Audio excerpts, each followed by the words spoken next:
Hey everyone, welcome to Straight Global, your gateway to big ideas, global stories, and the future ahead.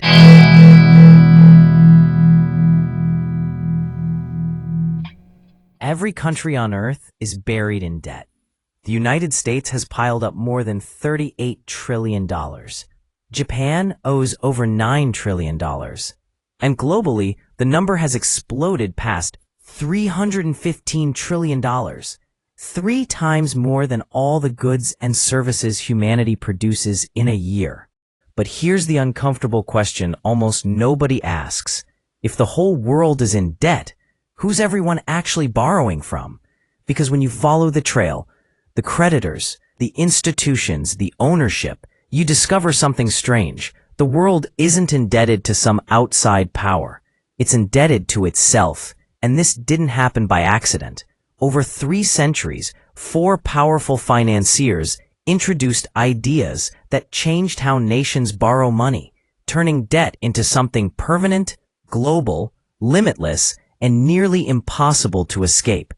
Today, I'm going to show you how those 4 decisions built the system we live under, and why our staggering debt isn't a glitch, it's the design. First, the invention of permanent national debt. Before the 1700s, kings borrowed money like anyone else, privately, temporarily, and with the real risk of default. Debt was messy, short-term, and dangerous for lenders. Then, in 1694, a Scottish merchant named William Paterson proposed something entirely new to England.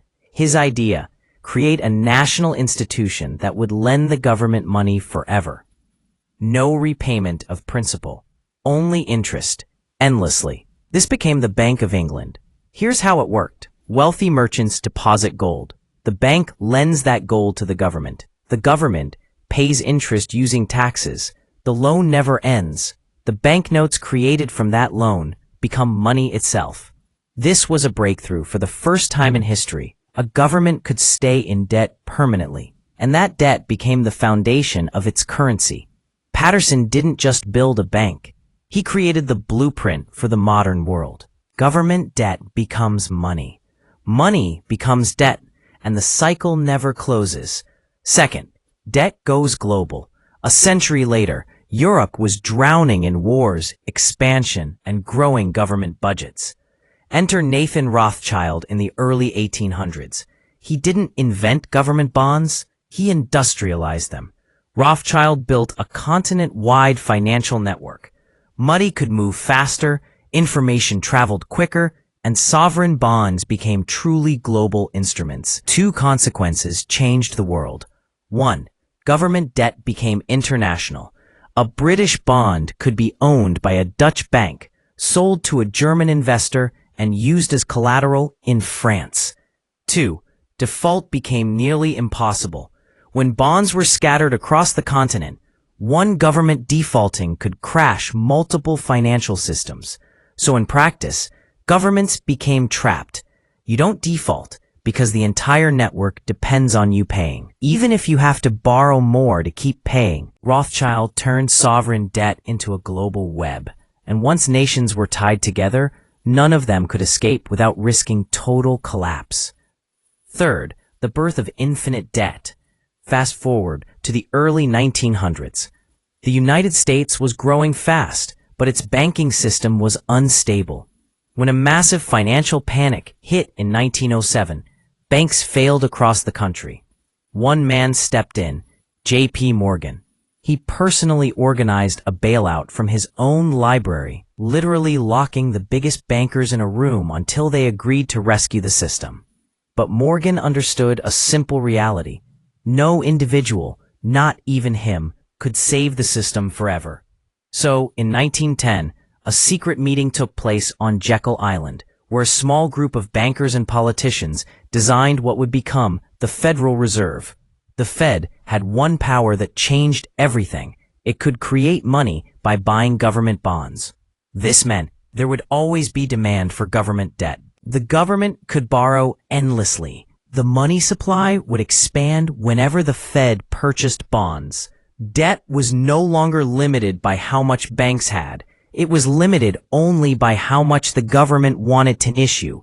Morgan didn't just stabilize the system. He created a mechanism that allowed infinite debt without running out of lenders. Fourth, the era of permanent refinancing. By the late 1970s, developing nations had borrowed heavily from Western banks. Then the United States, under Federal Reserve Chairman Paul Volcker, dramatically raised interest rates to fight inflation. Rates shot up to nearly 20%. Suddenly, dozens of countries couldn't make their payments. Mexico, Brazil, Argentina all faced collapse. This should have triggered defaults across the developing world, but instead, the IMF stepped in with a new strategy. Don't let them default.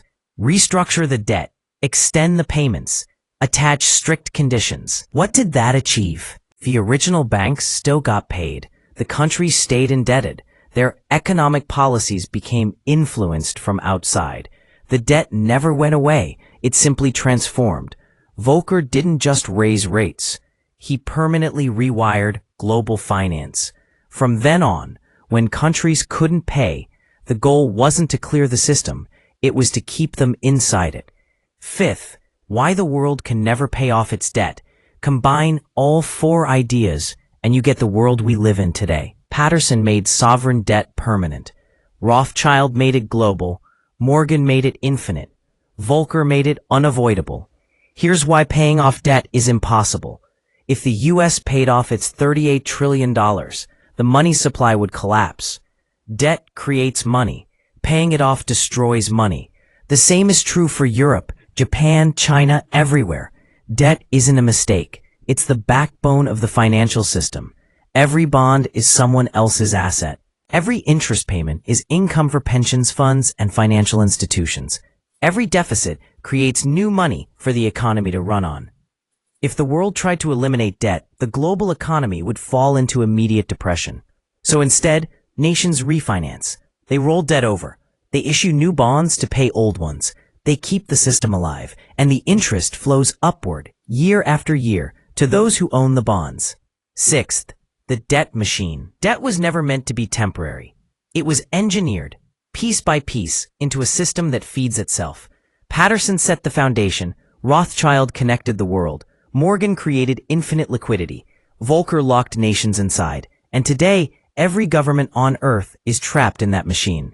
If you want to understand how the world really works, beyond what textbooks teach, hit subscribe, because the system wasn't built to be explained, but it can be understood. So here's the final truth. The global debt mountain, all $315 trillion of it, isn't an accident. It's not mismanagement, and it's not incompetence. It's a system, a machine, a design that took centuries to perfect.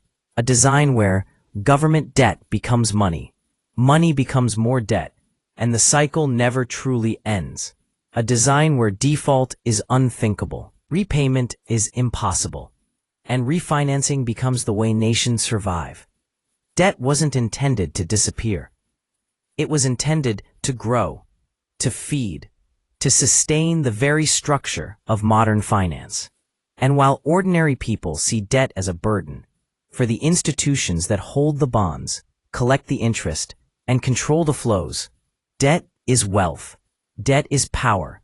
Debt is the business model. If this helped you see the world through a different lens, hit like, subscribe, and turn on notifications, because this is just one piece of the machine. And once you understand how the machine works, you understand why the world looks exactly the way it does.